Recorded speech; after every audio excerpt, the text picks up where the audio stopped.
വേനലവധിയുടെ ആശ്വാസത്തിലും ആനന്ദത്തിലുമാണ് കുട്ടികൾ. 2 മാസത്തെ അവധിയിൽ പകുതിയും തീരാറായിരിക്കുന്നു. എന്നാൽ അസഹനീയമായ ചൂടും സൂര്യാഘാത ഭീഷണിയും കുട്ടികളെ വീടിനുള്ളിൽ തന്നെ തളച്ചിടുകയാണ്. മുതിർന്നവർ പോലും പുറത്തിറങ്ങാൻ ഭയക്കുന്ന ഈ സാഹചര്യത്തിൽ കായികമായ വിനോദങ്ങൾക്കോ സുഹൃത്തുക്കളും ഒന്നിച്ചുള്ള കൂട്ടം കൂടലുകൾക്കോ സാധിക്കാത്ത നിരാശയിലാണ് നമ്മുടെ കുട്ടികൾ. പൊതുവെ സ്മാർട്ട് ഫോണുകൾക്കും ടാബുകൾക്കും ടെലിവിഷൻ സ്ക്രീനുകൾക്കുമെല്ലാം അടിമപ്പെട്ടുപോയ കുട്ടികൾക്ക് ഈ സാഹചര്യം അതിന് കൂടുതൽ അവസരമൊരുക്കുകയാണ്. പുറത്തിറങ്ങിയുള്ള വിനോദങ്ങൾ സാധിക്കാത്തതിനാൽ തന്നെ തങ്ങളുടെ മുഴുവൻ സമയവും ഇവർ കാർട്ടൂണുകളും ഗെയിമുകളും ഒക്കെയായി സ്ക്രീനുകൾക്ക് മുൻപിൽ തന്നെ ചെലവഴിക്കും. ഇത് കുട്ടികളുടെ മാനസിക വളർച്ച ഇല്ലാതാക്കുകയും സാമൂഹികരണ പ്രക്രിയയെ തടസ്സപ്പെടുത്തുകയും ചെയ്യും. ഈ സാഹചര്യത്തെ മറികടക്കേണ്ടത് അനിവാര്യതയാണ്.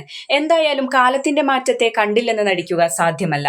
ഡിജിറ്റൽ സാങ്കേതികതയുടെ ലോകത്ത് നിന്ന് കുട്ടികളെ പൂർണ്ണമായി മോചിപ്പിക്കാൻ കഴിയില്ല.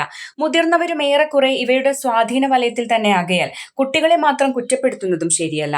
ഇനിയുള്ളത് മറ്റൊരു വഴിയാണ്. ഇത്തരം സംവിധാനങ്ങളെയും അവയിലെ പുതു സാമൂഹിക മാധ്യമങ്ങളെയും എല്ലാം എത്തരത്തിൽ ക്രിയാത്മകവും സർഗാത്മകവുമായി ഉപയോഗപ്പെടുത്താം എന്ന വഴി. ഇതിനായി അധ്യാപകരും രക്ഷിതാക്കളും ഒരുപോലെ ഇടപെടൽ നടത്തേണ്ടതുണ്ട്.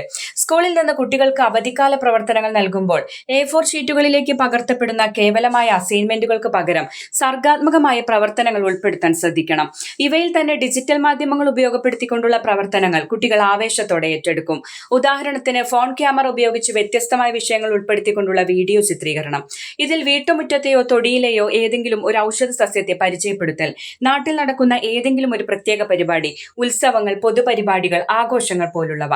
ഇവയുടെ റീൽസുകൾ നിർമ്മിക്കൽ, ചുറ്റുപാടുകളിൽ ഏതെങ്കിലും ഒരു സാമൂഹിക പ്രശ്നത്തെക്കുറിച്ച് പഠനം നടത്തി ഡോക്യുമെന്ററി തയ്യാറാക്കൽ തുടങ്ങി പലതരത്തിലുള്ള പ്രവർത്തനങ്ങൾ ഉൾപ്പെടുത്താം. വ്യക്തിഗതമായോ സംഘം ചേർന്നോ കുട്ടികൾക്ക് ഇവ ചെയ്യാം. മികച്ചവയ്ക്ക് സ്കൂൾ തുറന്നു വരുമ്പോൾ സമ്മാനങ്ങളും നൽകാം. സമ്മാനത്തിന്റെ കാര്യം ആദ്യമേ പറയുകയാണെങ്കിൽ കുട്ടികളിൽ പ്രവർത്തനങ്ങൾക്കുള്ള ഉത്സാഹവും വർദ്ധിക്കും.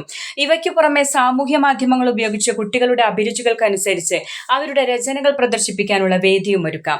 ഇതിനായി രക്ഷിതാക്കളും അവർക്ക് മാർഗനിർദ്ദേശങ്ങൾ നൽകണം. ഇത് ഡിജിറ്റൽ പ്ലാറ്റ്ഫോമുകളെ പോസിറ്റീവായി ഉപയോഗപ്പെടുത്താൻ കുട്ടികളെ പഠിപ്പിക്കുകയും അവരെ മറ്റു ചതിക്കുഴികളിൽ ചെന്ന് ചാടാതെ ഒരു പരിധിവരെ സംരക്ഷിക്കുകയും ചെയ്യും. ഇവ കൂടാതെ അന്വേഷണാത്മകതയും ശാസ്ത്രബോധവും വികസിപ്പിക്കുന്ന പ്രൊജക്ടുകളും കുട്ടികൾക്ക് നൽകാം. തങ്ങളുടെ പരിസരങ്ങളിലുള്ള വിവിധ തരം പക്ഷികളെയും ചിത്രശലഭങ്ങളെയും കണ്ടെത്തി ഫോട്ടോ എടുത്ത് ആൽബം തയ്യാറാക്കൽ, വിവിധ ഇനം ജലസ്രോതസ്സുകളെ കുറിച്ച് പഠിക്കൽ, ഇത്തരത്തിലുള്ളവ വിജ്ഞാനത്തോടൊപ്പം വിനോദവും പകർന്നു നൽകുന്നു. അതിനാൽ തന്നെ കുട്ടികൾ ആവേശത്തോടെ അവ ഏറ്റെടുക്കുകയും ഇത് അവർ പോലും അറിയാതെ അവരിൽ സാമൂഹിക ബോധവും പാരിസ്ഥിതിക സ്നേഹവും സൃഷ്ടിച്ചെടുക്കുകയും ചെയ്യും. ഇനി ഇവയ്ക്കെല്ലാം പുറമെ നമ്മുടെ പഴയകാല കളികളെ കൂടി നമുക്കൊന്ന് പൊടി തട്ടിയെടുക്കാം. കേട്ടോ കൂട്ടുകാരെ, കുട്ടിയും കോലും, കക്കുകളി, സാറ്റുകളി, കൊത്തങ്കല്ല് തുടങ്ങി എണ്ണിയാലൊടുങ്ങാത്ത എത്രയെത്ര കളികളാണ് നമുക്കുണ്ടായിരുന്നത്. വേനൽക്കാലം മാമ്പഴക്കാലം കൂടിയായതിനാൽ രാവിലെയോ വൈകിട്ടോ വെയിലിന്റെ കാഠിന്യം കുറഞ്ഞ സമയത്ത് ആ മാവിൻ ചോട്ടിലേക്കും ഒന്ന് പോകാൻ കേട്ടോ.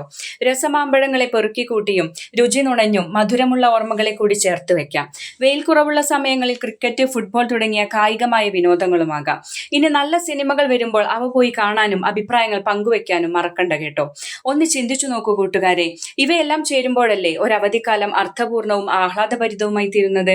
അല്ലാതെ വെറുതെ ഭക്ഷണം കഴിച്ചും ഉറങ്ങിയും റീൽസ് കണ്ടും മൊബൈലിൽ ഗെയിം കളിച്ചും മാത്രം തീർത്തു കളയേണ്ടതാണോ ഈ മനോഹര കാലം? അപ്പോൾ ഇനി ബോറടിക്കുന്നു എന്ന് പറയല്ലേ കൂട്ടുകാരെ. ഈ അവധിക്കാലം നമുക്ക് അടിച്ചു പൊളിക്കാം. ഓർമ്മകളുടെ ഭൂപടത്തിലേക്ക് ചേർത്ത് നിർത്താൻ 1000 മനോഹര ചിത്രങ്ങൾ കോർത്തെടുക്കാം.